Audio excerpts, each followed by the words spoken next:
Winter of 1887. The wind from Crowknife Pass slashed down into Frostjaw Basin like an invisible blade. Down in the valley, several cabins stood shrouded in a dead, terrifying silence. Their chimneys choked, unable to release a single wisp of smoke. And the main doors had already been sealed solid by frost from the inside. In stark contrast, higher up on the northern slope, a rounded mound of snow, the very thing the villagers had mocked as the ice tomb, was quietly breathing, exhaling a thin, stubborn ribbon of smoke into the suffocating dark. Inside that tomb, Bram Calder remained awake. His eyes were locked on the tiny, glowing embers inside the clay firebox. Reaching out, he adjusted the draft, making the small flame even smaller. On the raised sleeping shelf, his wife, Mara, held their 7-year-old son, Nolan. The boy stirred, his voice small in the dark. "Pa, is the storm going to bury us?"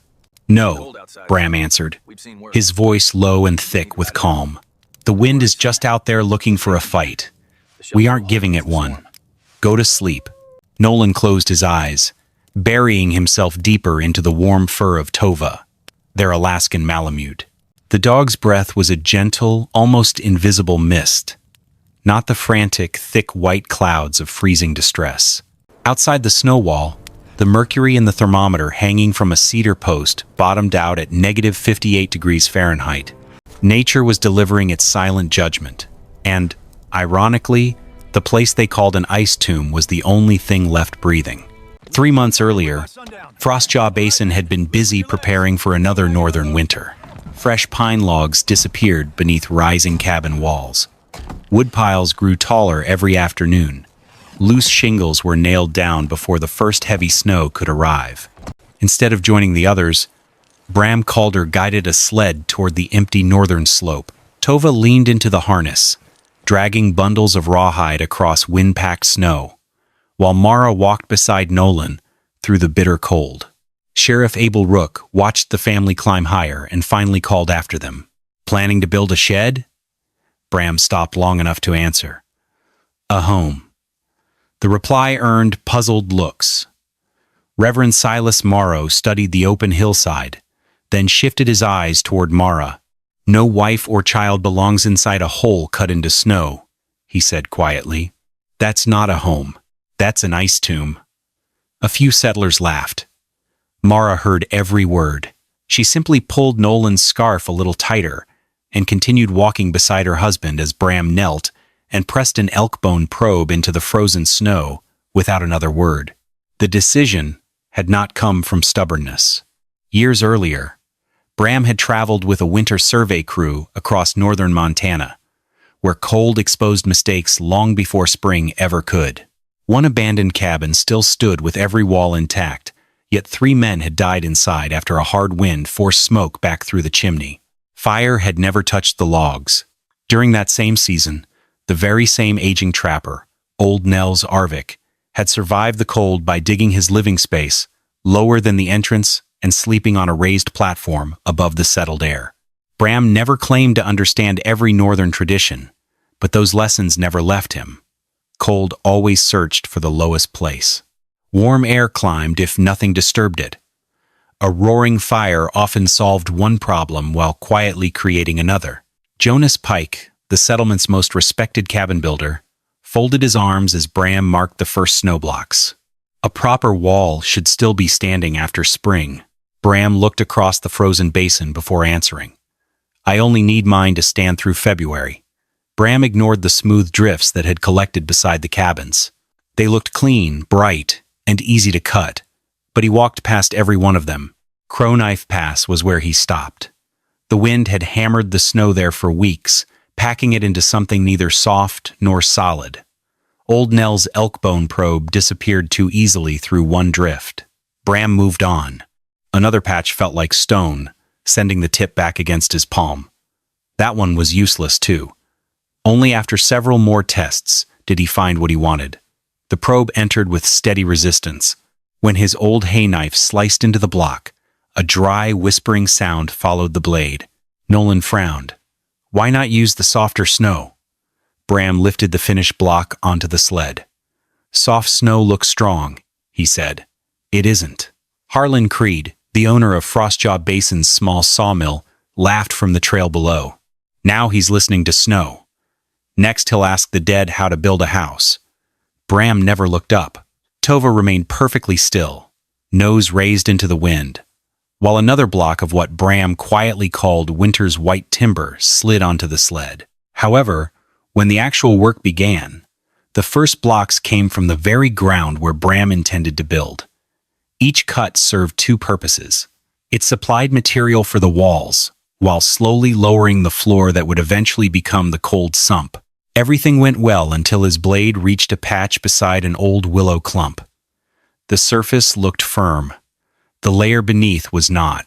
As Bram lifted the block, one corner collapsed into loose crystals and scattered across the snow. Jonas Pike had been watching from a distance. "That's your wall," he said, without a trace of mockery. "Looks like Winter already disagrees." Bram studied the broken edge for a few seconds instead of defending himself. Then he carried the damaged block to one side and broke it apart completely. Nolan looked confused. "Aren't we throwing it away? It'll still have work to do." The loose snow would later become packing material, pressed into narrow seams where solid blocks could never fit tightly enough. Without another word, Bram picked up the sled and headed back toward the wind-hardened ridge at Crow Knife Pass. Better snow was waiting there. For the first time, Mara caught a flicker of uncertainty in her husband's eyes. She said nothing. Instead, she bent down, gathered every handful of broken snow, and loaded it onto the sled beside the good blocks before quietly following him uphill. With the wall blocks piling up beside the site, Bram turned his attention to the ground beneath them. He dug the main floor into the frozen earth, then carried the entrance tunnel another 9 feet before bending it sharply to the right. Anyone crawling inside would first pass through the lowest point of the shelter before reaching the living space. The sleeping platform rose 22 inches above the main floor. Below it, the cold sump dropped another 28 inches, waiting for heavy air to settle where it could do the least harm. The floor itself became another project. Flat sandstone slabs covered the walking path around the firebox. Bram laid a loose lattice of willow branches across the sleeping shelf, leaving narrow gaps beneath it. Dry sedge, buffalo grass, and cattail reeds followed, each layer trapping still air instead of moisture. Thick buffalo hides covered everything at the end. Mara stepped onto the finished platform, stretched out beside Nolan, then measured the remaining space with her eyes before giving a quiet nod. 3 people could sleep there without touching the cold wall. When it came time to raise the walls, Bram took an approach that puzzled everyone watching. Instead of stacking neat horizontal rings, Bram trimmed the first course into a gentle upward slope. Every block that followed leaned against the one before it, while resting on the course below. The wall slowly climbed around itself, turning higher with each pass until the shape started closing overhead. Mara inspected every joint before handing him another block. Whenever she spotted a gap wide enough to catch a finger, Bram packed it with loose snow from the broken pieces he had saved earlier. Nothing was wasted. Nolan counted each block aloud until the numbers became too high to remember. Tova waited beyond the worksite, stretched across the packed snow with one eye on the sled as another hard wind swept over the ridge. Jonas Pike returned several times that afternoon. At first, he searched for weak spots. Later, he simply watched. Only a small opening remained at the top. Bram carved the final piece into a broad wedge instead of a square. Standing inside the nearly finished dome, he lifted the block through the opening, turned it sideways, then eased it down until it settled tightly against every surrounding edge. The weight shifted. Nothing moved. Jonas stepped closer without saying a word. He reached up, struck the dome with his knuckles, and listened. The sound came back low and solid. His eyes stayed on the roof, long after his hand had dropped. Across the shelter, Mara quietly looked up as well. For the first time, the rounded walls no longer resembled the grave everyone had mocked. They looked like a roof, waiting for a family to come home. When the curious onlookers finally drifted away, father and son sat together inside the newly sealed space. Bram handed Nolan his small tin cup. Set one down there. The boy placed it inside the cold sump. Another cup rested beside him on the sleeping shelf. They sat and rested for a while. Less than an hour later, Nolan checked both cups. A thin skin of ice had already formed across the water below. The cup beside him remained completely unfrozen. A small grin crossed his face. Bram never explained why. The shelter itself had already done that for him. The first night inside the snow dome felt warmer than Bram had expected. That worried him more than the cold ever had. The small clay firebox rested on its sandstone hearth with a brighter flame than he intended. Dry willow burned quickly. Heat climbed through the shelter almost at once. Sometime before midnight, Mara stirred beneath the buffalo hides. She reached toward the edge of the blanket and frowned. The fabric felt damp. Across the shelter, Tova quietly rose from her place beside Nolan and settled several feet farther from the fire. The dog did not whine or pace. She simply chose a cooler spot. Bram noticed both changes at once. He knelt beside the firebox, pulled one burning stick away, and narrowed the lower draft until the flames settled into a slow, steady glow instead of a lively blaze. Silence returned. Morning revealed what the darkness had hidden. A thin shell of ice clung to the inside of the dome. Bram scraped it gently with the back of his knife and watched faint trails of frozen moisture trace their way toward the lower wall. A roaring fire would turn a snow house into rain. But a small, steady heat only softened the inner surface, just enough for the bitter cold outside to instantly freeze it into a solid shield of insulation. The shelter had not failed. His fire had. Cabins demanded big flames to fight the cold. Snow demanded patience instead. Mara pressed her hand against the damp edge of the blanket before looking at him. Not there again. She said nothing else. Bram nodded once, studying the frozen lines on the wall as carefully as he had studied the snow outside. The lesson had cost one wet blanket instead of a life, and he intended to keep it that way. The repair began before another fire was lit. Bram stretched heavy buffalo hides a few inches away from the snow wall instead of hanging them directly against it. Rawhide loops held each panel in place, leaving a narrow pocket of still air hidden behind the lining. Mara checked every section with her hand. She slipped her fingers behind the hides, searching for moisture. Nothing dripped back onto her skin. The damp blanket from the night before stayed dry. Outside, Bram shaped a clear block of river ice until it fit neatly into an opening on the eastern side of the dome. Morning light entered without forcing anyone to lift the entrance flap. The shelter filled with a pale blue glow that softened every corner. Before sunset, he scattered loose powder snow across the outside walls. The fine layer settled into tiny cracks and seams, sealing them beneath what the old trappers called a storm skin. The difference appeared gradually instead of all at once. Nolan's breath no longer frosted the buffalo hide within minutes after lying down. Tova stayed curled beside the firebox without shifting away from the warmth.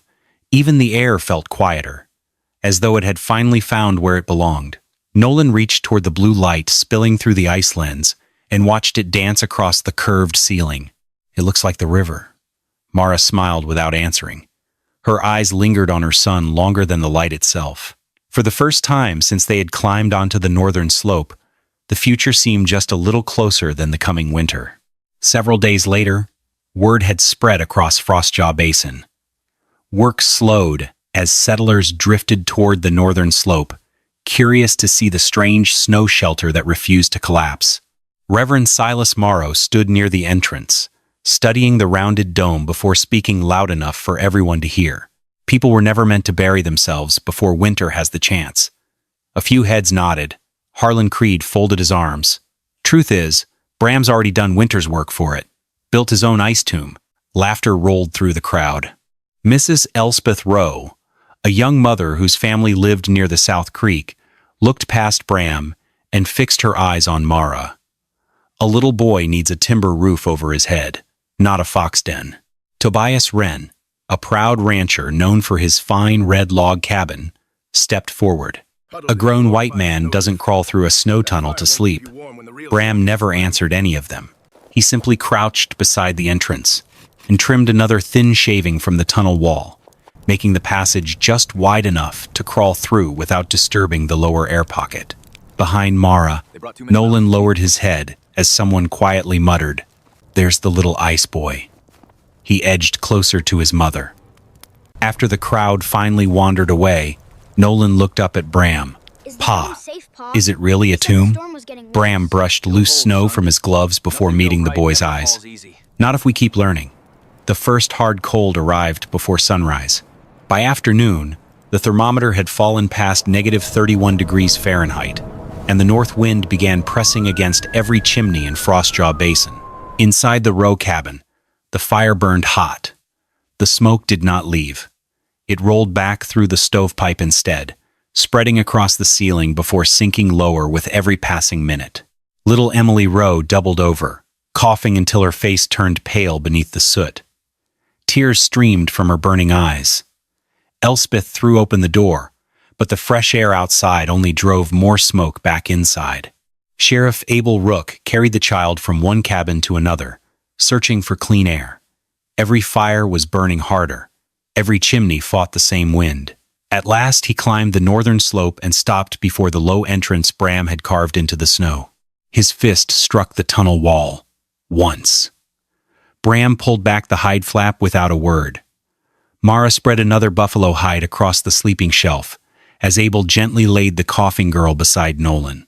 A cup of hot broth soon warmed her trembling hands. The coughing slowly faded. Breathing became easier. Elspeth stood quietly near the entrance, her eyes moving across the buffalo hide, hanging a few inches away from the snow wall. She reached out with shaking fingers and touched it. "It's dry," she whispered. No one answered. Morning brought questions instead of arguments. Sheriff Abel Rook looked around the shelter before turning to Bram. "Why didn't the smoke trap you too?" Rather than explain, Bram placed one candle near the bottom of the entrance tunnel and another beside the sleeping shelf. He pulled back the entrance flap. The lower flame bent sharply toward the opening before flickering out. The candle above barely moved. Next, he handed Nolan a short strand of sheep's wool. The boy released it over the cold sump. Instead of drifting upward, the loose fibers slipped quietly into the hollow below.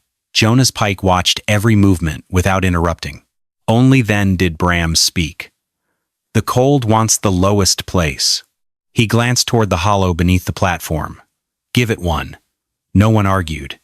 Jonas slowly folded his measuring tape and slipped it back into his coat pocket. For the first time since Bram began building on the northern slope, he walked away without searching for another flaw. The deeper cold emptied every dry wood pile in Frostjaw Basin. Soon, Harlan Creed had little left to sell except freshly cut pine. People bought it anyway. The fires grew larger, yet the cabins felt no warmer. Thick smoke clung to the rooms while wet logs hissed beneath the flames. Then another problem surfaced. Inside Harlan's tightly stacked lumber shed, damp timber began heating from within.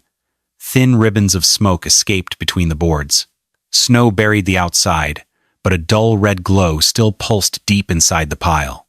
Bram watched in silence before speaking. "Wood needs air as much as fire does." Harlan lowered the axe in his hand. For the first time, he realized that more fuel meant very little when moisture and trapped heat had already turned against him. As more families copied Bram's shelter, mistakes appeared almost immediately. One dome collapsed because soft snow had been cut near the creek. Another sagged after its builder stacked level rings instead of following a spiral rise. Elsewhere, a firebox burned too high, leaving water dripping down the inside wall. One family stretched buffalo hides directly against the snow, trapping moisture until frost covered the back of the lining. Bram refused to rebuild anyone's shelter. He handed the tools back instead. Cut another block. Dig deeper. Measure it again. Nearby, Mara showed the women how to leave space behind every hide so still air could do its work. Jonas Pike quietly practiced laying a spiral course without asking for help. Children learned as well. One afternoon, a man who had once laughed at Bram crouched beside Nolan and asked, "Where does the cold go?" Nolan pointed into the cold sump. "Down there." The man nodded, picked up his shovel, and started digging again. By the middle of December, the northern slope no longer belonged to one family. 12 snow homes stood across the hillside. Some leaned slightly after hurried repairs. Others carried patches of bark, rawhide, or fresh storm skin where early mistakes had been corrected. None of them looked impressive. Most of them stayed warm. Each evening, thin ribbons of smoke rose quietly above the white domes, while thick gray clouds continued hanging over many of the log cabins below. Someone remarked that Bram had built a new village. He shook his head. "We earned another night." That was all he said. Mara spent her mornings helping mothers replace damp bedding, rearrange sleeping shelves, and keep the hides away from the snow walls. Between the shelters, Tova pulled bundles of buffalo hides and dry sedge from one family to the next without needing a command. One afternoon, Reverend Silas Morrow climbed the slope again. He stopped outside Bram's entrance tunnel for several moments before speaking. "A widow lost her husband 2 winters ago," he said quietly. "She has a newborn son." His eyes settled on the ground instead of the dome. "Would you show me how deep the cold sump should be?" Bram reached for his shovel. Together they walked downhill. As they passed through the settlement, nobody called the shelter an ice tomb anymore. No one had found another name for it yet either. Nature wouldn't leave them be. Old Nels noticed the change before anyone else. "Crow knife is sharpening," he murmured. By dusk, Tova lifted her head and let out a long, uneasy howl. Minutes later, the wind struck. Snow swallowed the hillside so completely that a person could disappear after 40 steps. Then someone shouted for help. A young family's newly built dome had taken a heavy tree branch across the roof. The impact tore open part of the storm skin and twisted the chimney collar loose. Bram grabbed his snow knife, a roll of rawhide, and disappeared into the white wall with Tova running ahead. Behind him, Nolan reached for his coat. "I can help." Mara caught his arm before he reached the entrance. "You already are." She rested his hand on the firebox draft. "Small. Keep it small." Outside, the storm erased every landmark. Only Tova seemed to know where the damaged shelter waited. By the time Bram sealed the torn roof with fresh snow and rawhide, the draft had steadied again, and the frightened family inside could finally breathe without watching the ceiling. The wind left before sunrise. Its work remained. Sheriff Abel Rook followed a trail of footprints leading away from a log cabin. They faded little by little, until nothing remained except a child's wool scarf frozen against a fence post less than 70 yards from home. Nobody needed to say what had happened. Back on the northern slope, every snow dome was checked before breakfast. Bram never mentioned being right. He knelt instead and used a charred stick to draw a rough map across the snow.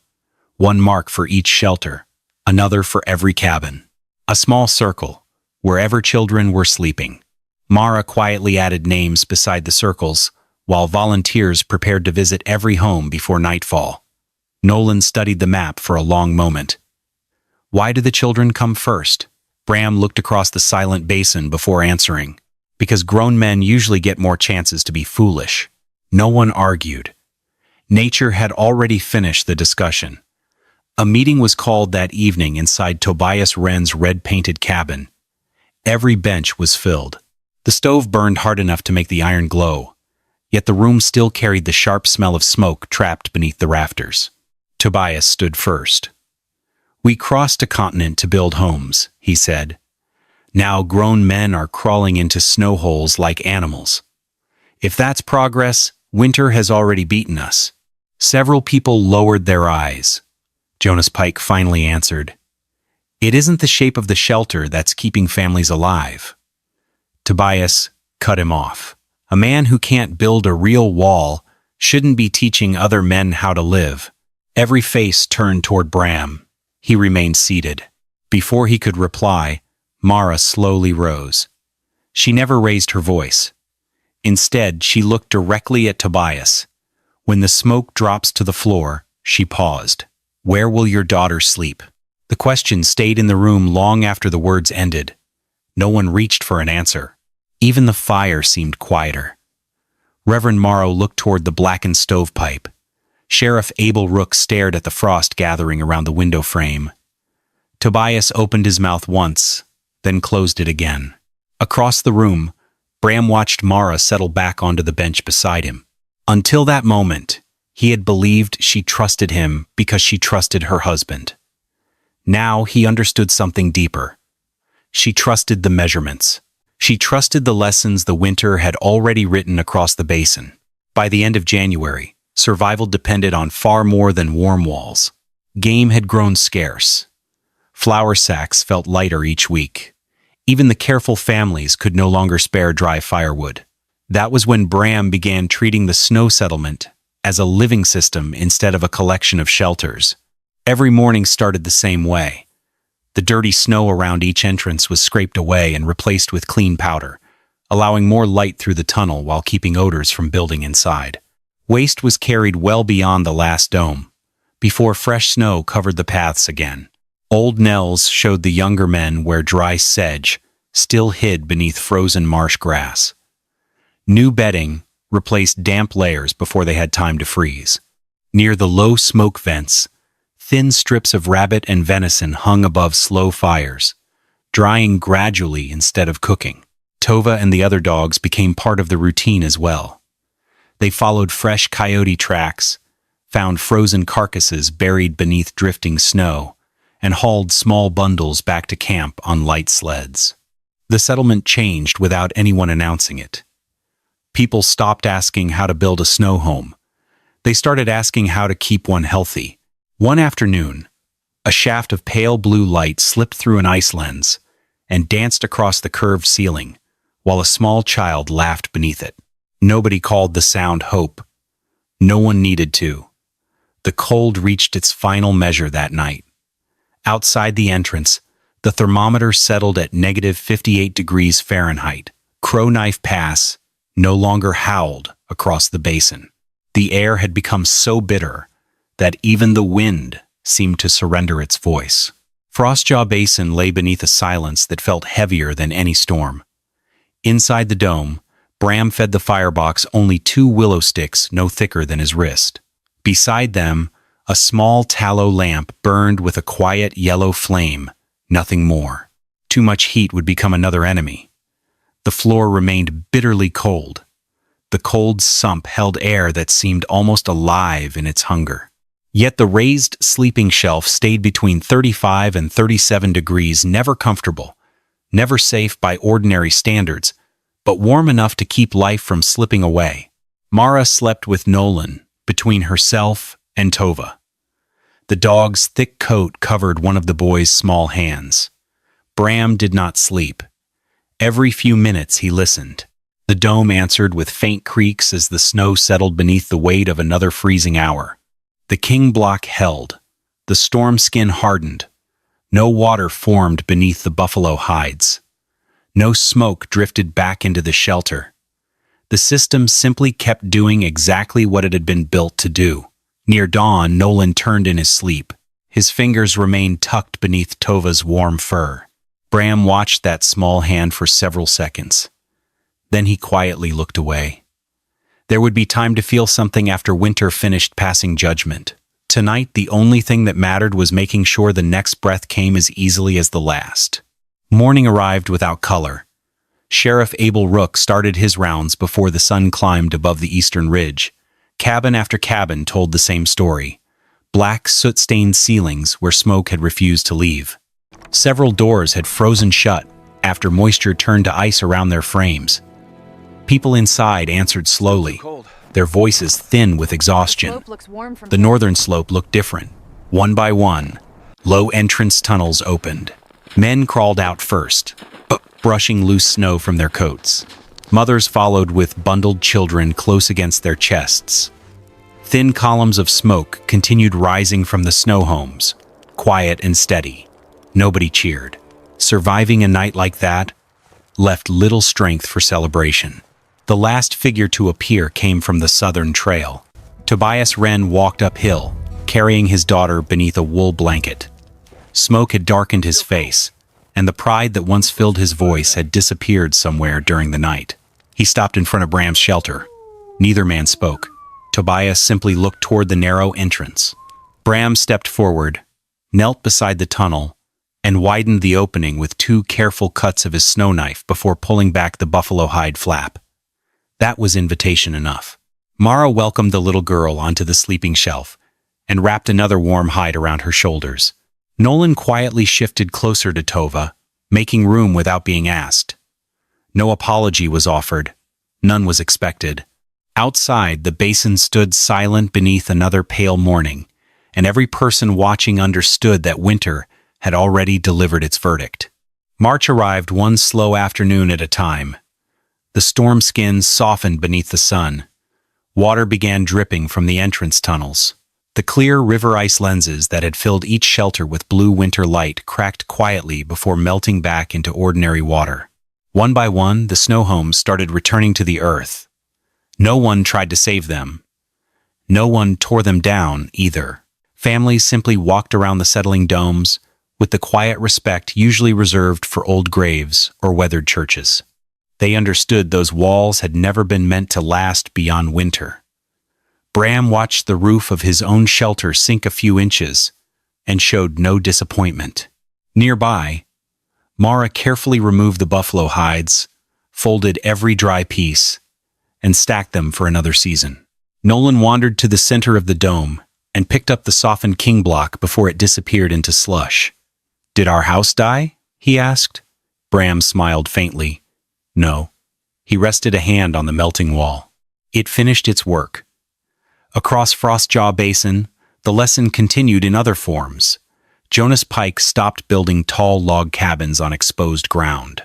His next homes were tucked into south-facing hillsides with low entrances, raised sleeping platforms, and small clay stoves that favored steady heat over roaring fires. Harlan Creed changed the way he sold wood. Instead of boasting about larger piles, he built open drying racks that let air move freely through every stack before winter arrived.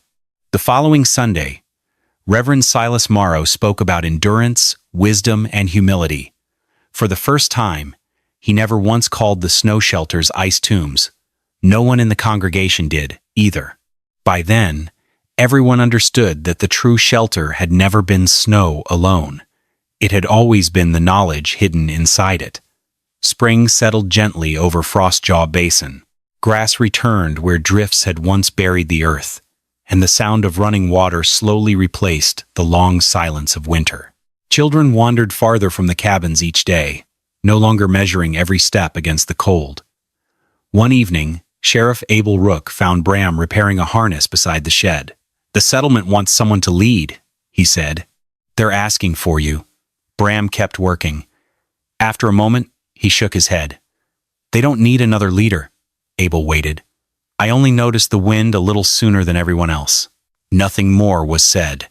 Weeks later, the families who had survived gathered outside on a mild spring evening.